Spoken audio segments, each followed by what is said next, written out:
We are all tourists here, and God is our travel agent. हम सब कहीं ना कहीं इस धरती पर मेहमान हैं और भगवान जो हैं हमारे रक्षक हैं। हमारे जो भेजने वाले हैं वो भगवान हैं।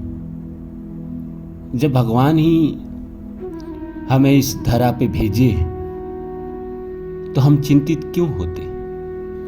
If God send me here, तो उन्होंने कुछ ना कुछ सोचा होगा, कुछ ना कुछ ऐसा अपने लिए रास्ता बनाया होगा जिससे हम जिंदगी में करके आगे बढ़ सके। हमारे लिए वो कभी गड्ढा क्यों खोदेंगे? हमारे जीवन में कोई चीज आता है, दुख आता है, तो दुख अगर नहीं आए तो आप अच्छे नहीं बन सकते। आप याद करिए, आपके जीवन में जब भी मुसीबत आई है, जब भी परेशानी आई है, जब भी कष्ट आया है, तो उस कष्ट के खत्म होने के बाद आप एक नया इंसान नहीं बन गए हैं क्या? फॉर एग्जाम्पल, किसी का ब्रेकअप हुआ, कोई किसी को बहुत प्यार करता था, बेइंतहा प्यार करता था, या हो गया था उसको उससे प्यार, और उसने उसको बहुत तड़पाया, बहुत तरसाया, बहुत रुलाया। कई महीने तक वो आदमी कमरे में बंद रहा, रोता रहा, छुप छुप के रोता रहा, रोज उसको मैसेज करता रहा, उसने कोई रिप्लाई नहीं दिया। वो आपकी ज़िंदगी में आपको छोड़ के चला गया। आप बहुत रोए, भगवान के आगे बहुत गिड़गिड़ाए। जो भी आपके यार दोस्त थे, जिनको सब ये पता था, उसने आप ही का उपहास उड़ाया, आप ही का मजा लिया। वो आपका सपोर्ट नहीं किए। किसी तरह आपने धीरे धीरे करके अपने आप को संभाला, उस मुसीबत से अपने आप को बाहर निकाला। उस जो ट्रॉमा में आप चले गए थे, आप जो पेन सह रहे थे, उस पेन से आप धीरे धीरे बाहर निकले। और जब आप बाहर निकलते हैं तो क्या आप नया इंसान नहीं बन गए होते? क्या आपकी दुनिया बदल नहीं गई रहती है? क्या आप एक अनुभव लेके जिंदगी में नहीं आए रहते?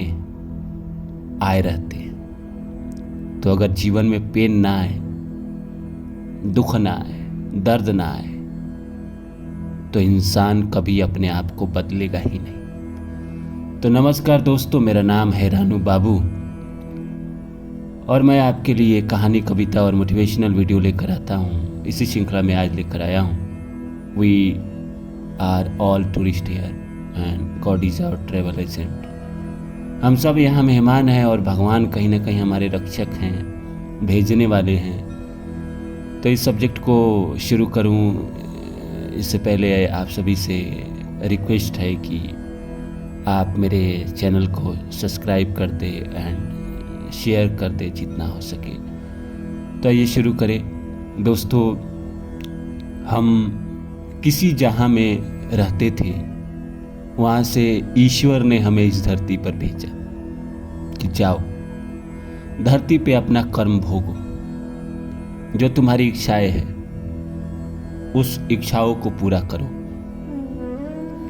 जन्म से पहले ही निर्धारित हो जाता है कि इस जन्म में क्या क्या तुम्हें करना है, क्या क्या तुम्हें मिलेगा, क्या क्या सीख तुम्हें दिया जाएगा। जैसे मान के चलिए आप ऑफिस में जाते हैं तो ऑफिस में मीटिंग होती है, मार्केटिंग अगर आप लोगों में से कोई करता होगा तो पूरी टीम बैठती है, फिर स्क्रीन पे समझाया जाता है कि कैसे क्लाइंट को विजिट करना है, कैसे लोगों से मिलना है, बातचीत करना है, कैसे अपना जो भी प्रोडक्ट है उसके बारे में उनसे डिस्कस करके अपना बेचना है।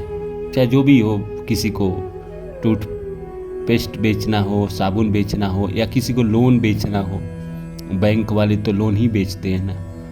तो उसी तरह जब हम पैदा हो रहे थे तो हमारा भी एक ऑफिस है जन्म से पहले। वहाँ हम जब गए तो हमें फॉर्म दिया गया जिस पे हमने ये कहीं ना कहीं तय किया कि इस जीवन में हम रिलेशनशिप वाला एंगल छोड़ेंगे, पद प्राप्ति वाला एंगल लेंगे, नेम फेम वाला एंगल लेंगे, बड़ा बनेंगे, पैसे वाला बनेंगे। ये चीज़ हम करूँगा, वो चीज़ करूँगा। हर इंसान जन्म से पहले उसकी आत्मा डिसाइड करती है कि इस जन्म में वो क्या सीख लेगी, क्या चीज़ का अनुभव करेगी, और उसके बाद उसकी लैंडिंग होती है इस धरती पर। वो भी परिवार चुनता है कि जिस इच्छा को लेकर मैं इस धरती पर आया हूँ, कौन ऐसा परिवार है, कौन ऐसा घर है, कौन ऐसा समाज है जहाँ पे मैं जन्म लेके ये सारी इच्छाएं पूरा कर सकता हूँ जो मैंने जन्म से पहले डिसाइड किया है, जो ईश्वर ने मुझे कहा है कि इस जन्म में तुम्हें ये चीज़ अनुभव होगा। उसी तरह से हम परिवार चुनते हैं, फिर इस धरती पर आते हैं, लैंड होते हैं। धीरे धीरे हमें वैसा समाज दिया जाता है, वैसी सोच दी जाती है, वैसा परिवार दिया जाता है। फिर हम जैसे जैसे आगे बढ़ते हैं, हम अपने सपनों की तरफ हमें हमारी आत्मा लेके जाने लगती है। लेकिन प्रॉब्लम क्या है ना कि हम जो सोच के आए थे, बढ़ तो हम उसी दिशा में रहते हैं, पर हमारे जो यार दोस्त बनते हैं या हम समाज में देखते हैं या we watch in movie on television या अलग अलग डिफरेंट वे से आप वेब सीरीज़, फिल्म या दुनिया में अपने दोस्तों को या इसको उसको कोई चीज़ करते हुए देखते हैं, या किसी ने गर्लफ्रेंड बनाई, किसी ने बॉयफ्रेंड बनाई, किसी ने कार ली, किसी ने ये ली, और आपको देख के लगता है कि ये चीज़ तो मेरे पास होनी चाहिए। अगर वो चीज़ आपके पास नहीं होती है तो आप दुखी होने लगते हैं, जबकि हो सकता है कि आपने जन्म से पहले आपकी आत्मा ने जो कर्म डिसाइड किया था उसमें ये सारा मैनिफेस्टेशन नहीं था, उसमें ये चीज़ थी ही नहीं कि आपको इस जन्म में गर्लफ्रेंड चाहिए, शादी चाहिए या कार चाहिए। आपको तो था कि मुझे बड़ा बनना है, नेम फेम कमाना है, इस जीवन में मुझे नेम फेम चाहिए। पैसा हो ना हो कोई फ़र्क नहीं पड़ता है, मेरे पास गाड़ी हो नहीं हो कोई फ़र्क नहीं पड़ता है। अब लोग कहेंगे कि भाई नेम फेम होगा तो गाड़ी तो मिल ही जाएगी। नहीं, विवेकानंद के पास तो गाड़ी नहीं थी, नेम फेम की कोई कमी नहीं थी। रामकृष्ण परमहंस के पास तो खाने के लिए भी पैसे नहीं थे, लोग आके खाना दे जाते थे, पर नेम फेम की कमी नहीं थी। बुद्ध जब तक राज्य छोड़े नहीं तब तक अमीर थे, जब छोड़ दिए तो वो भी गरीब थे, पर नेम फेम की कोई कमी नहीं है।